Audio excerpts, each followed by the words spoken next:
they looked really just comfortable in stage one. They're a team. They're an upstart team. I guess that's what we talk about them, and we're going to talk about them a little more now because we're going to get into some of these underdog teams, specifically the wins they've had. These dogs, these two big ones, obviously, Inner Circle, Hot2. Those two have been the talk of the town, as it were. But Gentlemates, I think, also probably deserve mention here as well.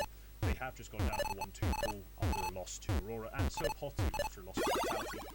There's a good chance that Circle join them. But this isn't just about this event and their run, just about these teams in general. Where do you believe they can sort of end up? How far do you think they can go?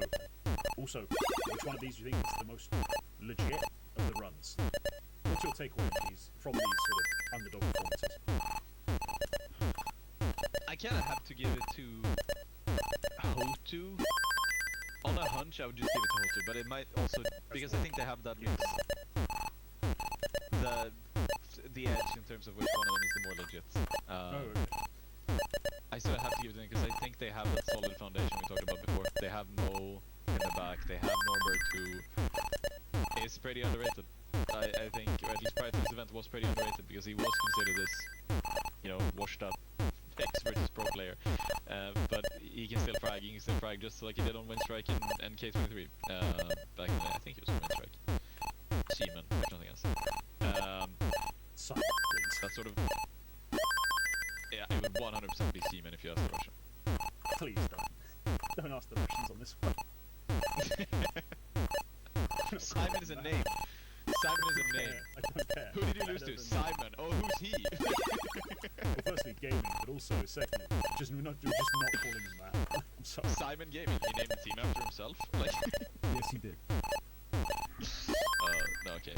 It's So I'd give it to Norbert, or to Hot2, because I feel like when you have that, and also they have Frontalis as well. I'm impressed by Frontalis. I think Frontalis proved a lot of people wrong, going from that Hesta time, where everybody was thinking this guy is like.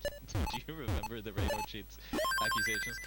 Imagine, like, remember Gamer Legion lost to Hesta, and they were so hard on this. Like, they were all like, these guys are 100% cheating. Frontalis is 100% cheating. There's no way they're not cheating when they lost in some qualifier or something. They are at the same ESL Pro League stage right now.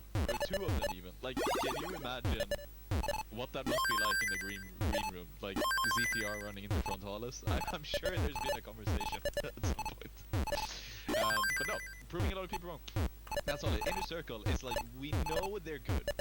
I think we talked about this in the pre-show. They probably could have been, maybe even should have been at the major, but with the transition with the org, they weren't really able to play all of these lands that a lot of other teams played to sort of farm the VRS system, as you need to do to qualify for the major. But in a way, I feel like they're gonna hit the ceiling in a weird way, and it has nothing to do with the big star players.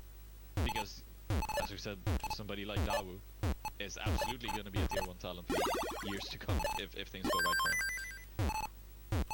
But at some point I sort of have to see, like, okay, there's got to be a limit to how far Onyx can outcall other tier 1 teams. There's got to be a limit to what Knifey and Cairn can do game to game to game to game against tier 1 talent, what Flyrax can do against a good Opper. And especially with their coach missing, he's not here, they have Kane behind them. As much as JR is, like, Kane has been the guy who's been around with them on lands and stuff. I'm pretty sure JR is the guy who does most of the work online. He is the head coach. Kane is... I don't even think he's on Inner Circle is the thing. I think Kane is still with TNL. I don't think he moved along.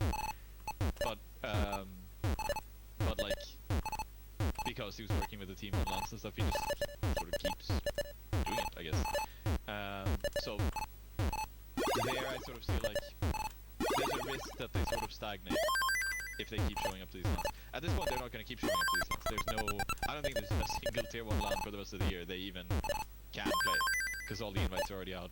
All the qualifiers... There are no qualifiers. So... we're just going to keep seeing them in smaller lands and online play for the rest of the year. But, like... If we were to see them keep competing in tier 1, I think we would see them hit a wall sooner than we would Hot2, in a weird way. It's maybe my hunch. Alright. Where do I think they place? I don't think Inner Circle make it out of the group. I think Hot2 are... seemingly eternally screwed over by seeding.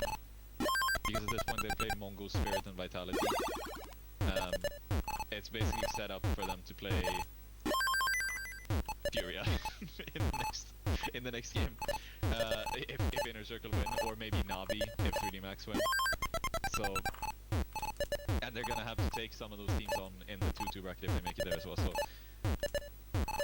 maybe they won't make it out, unfortunately. But I hope they do. I hope they do. I hope both of these teams make it out. I love these upsets and really challenging the top layer with new tier 1 or new up and comers from tier 2. Yeah, so I don't share your optimism for Hoku. I don't really have that much faith in them long term, just because they are, you know, they're a team that rely on too many different things to be good. And there's no one thing that I can point out on this team that's actually good. I'm not a Norbert believer. I don't think anyone sensible actually is. Like, this is magically, Norbert is now a star rifle in tier 1. I don't think that's actually a thing. At all. So I'm not really that big believer in the team. I also don't think their calling is particularly reliable. Like, I don't see them as a team that's particularly well called, that have particularly great like mid-rounding. Unlike Innistrad. You know, also unlike Gentle Mates. I think both those teams are better called teams than this Hotu side. And it's not about out-calling the other IGL, it's more about just calling a good team, a good side for your team. Yeah. And Inner Circle and IGL who understand their team. He's been with them forever. For a little while. He's been getting better as time's gone on, as I've been watching him. He is also 20. Not exactly very experienced, very veteran IGL. It's not like he's reaching his ceiling anytime soon in terms of what he can figure out, what he can anti-strat, what he can actually put forward. I think Inner Circle are the better of those two teams. The better of those two specifically. Then against Gentle Mates, you've always got the factor of Gentle Mates by hook or by crook find a way. They have a really strong leader, been doing it forever. They've got players like Mokos who, for some reason, can just win games against the best teams. We've seen them do it for years now. Despite not being able to do it consistently, and quite often falling short qualifiers, falling short against lower level sides, online especially, they are still, you know, a very dangerous roster. So I do think the fact of rank these three teams on which one I expect to be good for the next sort of 6 months, Inner Circle Mates Hot. It's just where I am. Like, I do think Inner Circle over Mates. Because I kind of dismissed Mates because I was like, yeah, these guys are probably going to hang around the top 20 mark pretty eternally. well, they don't. That's the thing. They don't typically. They typically play very well for a bit. They hang around the top 20. They then struggle because they're not consistent online. They also aren't good enough to be consistent in the LAN play they get. They fall off a bit. Usually a player leaves, tries to do something else for a bit. Eventually it reforms, and they start, oh my god, we can do it again quickly. And then, oh no, it's just this eternal, just sort of sine wave of success and failure. Inner Circle, I don't see that collapse coming anytime soon. Like, I don't see them falling off anytime soon. They are so talented in terms of the rifle play especially. Like, I don't think there's a chance Knifey just becomes a bad rifle. He's been a really good one for too long, and he's playing well at these events. Davu is probably the next best Ukrainian rifler. Like, as in, he will be at some point soon, just known as the best Ukrainian rifler. He is the must-have on your team. NPL, sorry. Kenzie's all sorry. Whoever the hell else who was in that conversation. Bit, don't care. Davu will overtake at some point. Like, Damn, alright, yeah.